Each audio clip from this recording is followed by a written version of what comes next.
If you fail to plan, you plan to fail.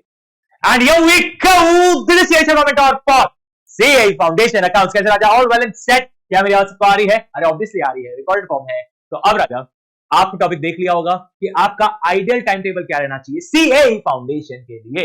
अब बात को समझो बेटा, आइडियल टाइम टेबल बोले तो ऐसा नहीं होता आइडियल। सबसे पहले हमें यह डिसाइड करना पड़ता है कि हम आखिर कर क्या रहे हैं।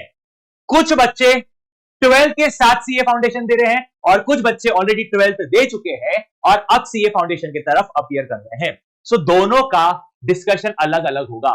तो सबसे पहले साइड बाय साइड दोनों चीजें मैं बात करते जा रहा हूं। अगर आप 12th के साथ सीए फाउंडेशन कर रहे हैं तो बेटा आपके प्रैक्टिकल्स भी है, आपकी कॉलेजेस भी रहते हैं। तो अब हम बैलेंस कैसे सर करें? मुद्दा क्या है कि यार 4 सब्जेक्ट है सीए फाउंडेशन में, अकाउंट्स, इकोनॉमिक्स, लॉ, मैथ्स। अब अगर मैं बात करूं कॉमर्स स्टूडेंट के पॉइंट ऑफ व्यू से, उनको जो बहुत ज्यादा टफ लगता है वो है मैथ्स। तो अब बेटा सीधी बात है, क्या आपका 12th में मैथ्स लिया हुआ है क्या? कोर या अप्लाइड डजंट मैटर। क्या आपने 12th में मैथ्स लिया है क्या? If the answer is yes, okay.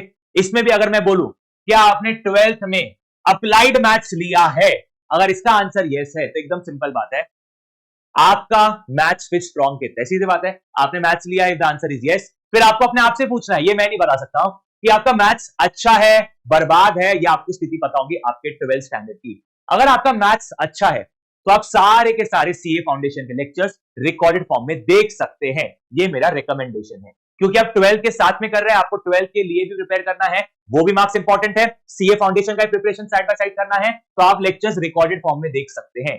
It's your choice, आपके पास ऑप्शन आ जाता है कि आप रिकॉर्डेड फॉर्म में देखिए। लेकिन अगर आपका 12th में कॉमर्स विद मैथ्स नहीं था, या आपका मैथ्स है बट आपका मैथ्स बर्बाद है, तो बॉस एटलीस्ट मैथ्स की लेक्चर्स आपने लाइव करने चाहिए, आपने डाउट्स को अटेंड करना चाहिए। दूसरा बंदा डाउट पूछ रहा है, हम उस डाउट को देख रहे हैं, तो शायद हमारे डाउट भी सॉल्व होते जाते हैं। डन। और लाइव क्लास जब करते हो तो सिर्फ क्लास करने जाओ, चकलस और टॉकिंग चैटिंग नहीं। सो ये बेसिक चीज है सर। यहां पे मैंने क्या रखा है, ऑप्शनल। आप चाहो तो लाइव अटेंड कर लो मैथ्स एटलीस्ट, या आप चाहो चारों रिकॉर्ड देख लो, चलता है। लेकिन अगर आपका मैथ्स कच्चा पक्का है या आपको नहीं आते तो बॉस मैथ्स तो अच्छे से करना, बाकी तीनों सब्जेक्ट आपने रिकॉर्डेड फॉर्म में देखा तो भी चलेगा।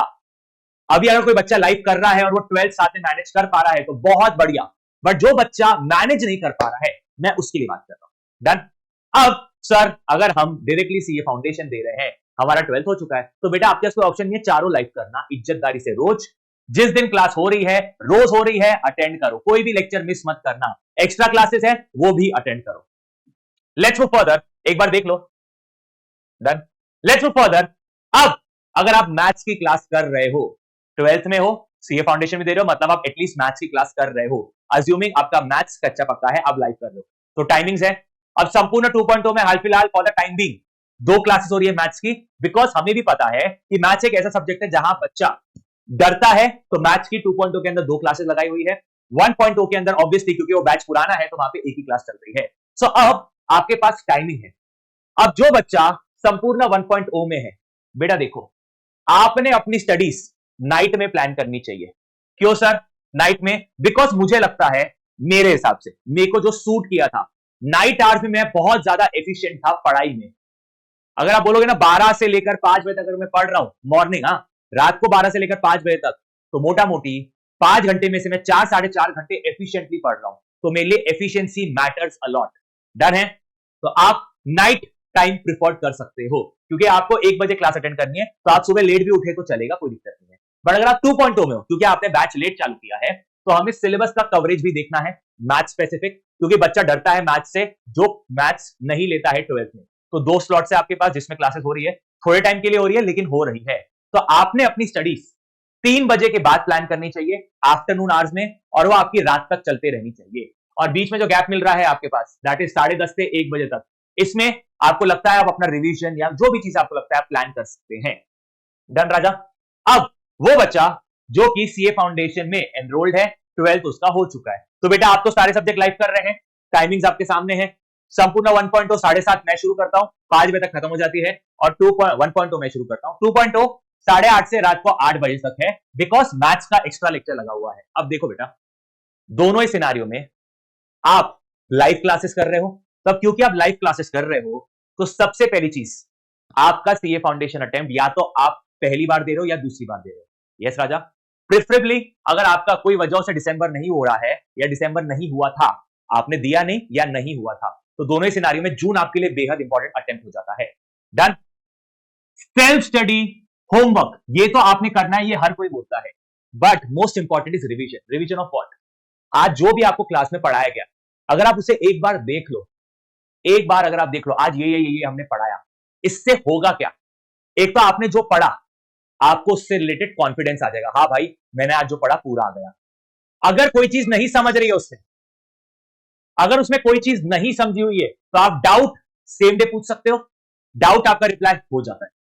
अब सर डाउट पूछ लिया, लेकिन अगर आपको डाउट नहीं आया, तो अगले दिन जब आप लाइव क्लास अटेंड करने जाओगे, तो आपको कल का पूरा याद है, तो आपका जो लिंक है चैप्टर्स के बीच में और जो फ्लो रहेगा क्लास का, वो बहुत तगड़ा, एकदम स्मूथ मलाई के समान चलता है। That's the important of revision. इतना इंपॉर्टेंस होता है रिविजन का। Are we clear everyone? वापस बोल रहा हूं मैं क्या बोलना चाह रहा हूं। क्लास अटेंड कर लिया, उसके बाद जो आज पढ़ा है उसको रिवाइज करो एक बार। मैंने कुछ क्वेश्चंस करवाए तो देखो, मैंने उसमें कुछ इंपॉर्टेंट चीजें बोली होंगी, हाईलाइट करो, अपने नोट्स बनाओ। ये करने के बाद आपको जब कल का पूरा याद है, हर चीज याद है प्रॉपरली, सर ने यहाँ पे ये बोला था, यहाँ पे ये बोला था, तो बॉस आज का जो लेक्चर आप करोगे ना, वो बहुत मक्खन स्मूथ जाएगा। डन। और बट ऑब्वियस सेल्फ स्टडी और होमवर्क तो आपको करना है। And Raja, make a time table. आप कोई भी लेवल पे हो, आप 12 दे चुके हो या आप 12 के साथ सीए फाउंडेशन कर रहे हो, टाइम टेबल बनाओ। टाइम टेबल क्या रहना चाहिए? रियलिस्टिक टाइम टेबल होना चाहिए, जिसमें आपकी प्रायोरिटीज भी आपके पास है, आपने कौन से टाइम पे करना चाहिए अपने कंफर्ट के हिसाब से प्लान। ठीक है, अब आगे देखो, प्रिफर्ड टाइमिंग्स तो मैंने दे दिया आपको। सर अब हम ना एफिशिएंसी काम नहीं ला पाते हैं और हम डिसिप्लिन नहीं रह पाते। पता है आप लोग करते क्यों?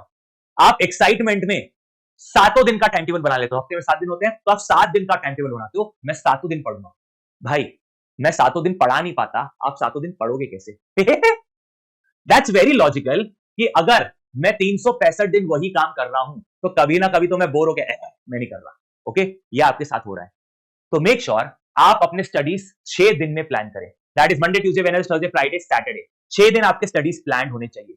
संडे रिलैक्सिंग डे होना चाहिए, लेकिन संडे मैंने आपको क्यों बोला है कुछ प्लान मत करना?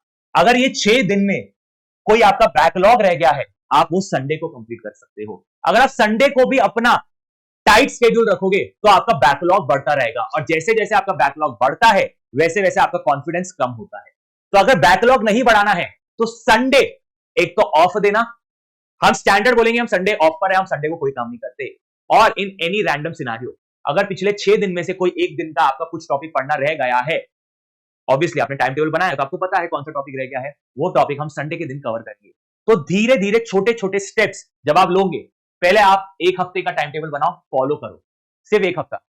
अगर वो टाइम टेबल आपने फॉलो कर लिया पिन टू पियानो, बॉस जो कॉन्फिडेंस आएगा ना अंदर से, उसका नेक्स्ट लेवल है। कोई कंपैरिजन नहीं है, कोई मोटिवेशन आपको दे नहीं सकता उससे बढ़कर। सेकंड डे, सेकंड वीक आप जब प्लान करोगे, सेकंड वीक का फॉलो कर लिया ना आपने, आप हो चुके हो सिग्मा। ओके, अब जब आप सिग्मा बन चुके हो, तो आप फिर 15 दिन, एक महीने का प्लान कर सकते हो। पहले छोटे छोटे स्टेप्स में प्लान करो, दैट इज एक हफ्ता, फिर अगला हफ्ता वापस सेम प्लान करो। तो मेक श्योर आप प्लान करो। जब तक प्लान नहीं करोगे तो कुछ नहीं हो सकता। इफ यू, एक कहावत है, सुनो, एक कहावत है, if you fail to plan, you plan to fail. कितनी गंदी कहावत बोला ना मैंने, इतनी गंदी कहावत कि तुमको डिमोटिवेशन आता है, बट रियलिटी यही है। If you fail to plan, you plan to fail. ठीक है राजा? सो ये एक मोटा मोटा इंसाइट था मेरे एंड से। सर अब हमारा क्या, जो फाउंडेशन भी दे रहा है, सीयूटी भी दे रहा है, 12 भी दे रहा है। देखो बेटा, पहली बात, अगर आप सीए फाउंडेशन के साथ सीयूटी दे रहे हो, मैं मानता हूं आप लाइफ में अभी भी श्योर नहीं हो कि आपको सीए करना है। अगर आपका सीए फाइनल है करना और मेरे को सीए हिच करना है, तो हमें बेटा वो कॉलेज चाहिए जो कॉलेज में अटेंडेंस का इशू नहीं है। और जिन कॉलेजेस में अटेंडेंस का इशू नहीं है, उन कॉलेजेस में सीयूटी का बोलबाला भी कम होता है। Am I very clear on that? तो अगर आप सीए फाउंडेशन के स्टूडेंट हो, तो हम 12 प्लस सीए फाउंडेशन अगर अच्छे से कर लेते हैं, तो बस सीयूटी हमारे लिए एक इजी वॉक थ्रू हो जाती है। तो सीयूटी की उतनी चिंता आपको नहीं करनी चाहिए। बस हमें वो सब्जेक्ट पढ़ने हैं जो 12th और सीए फाउंडेशन में कवर्ड नहीं है, सिर्फ हमें उन सब्जेक्ट पे ध्यान देना चाहिए। बाकी सब्जेक्ट के हम most of the topics cover already कर लेते हैं 12 प्लस सीए फाउंडेशन के अंदर, तो इसका लोड आपने नहीं लेना चाहिए। ठीक है राजा? चल, कहावत याद रखना, इफ यू प्लान टू नहीं sir, if you fail to fail to plan. You plan to fail. Sure. That's all for the day, guys. Love you all. Bye. Take care. This is Rishabh Rana signing off.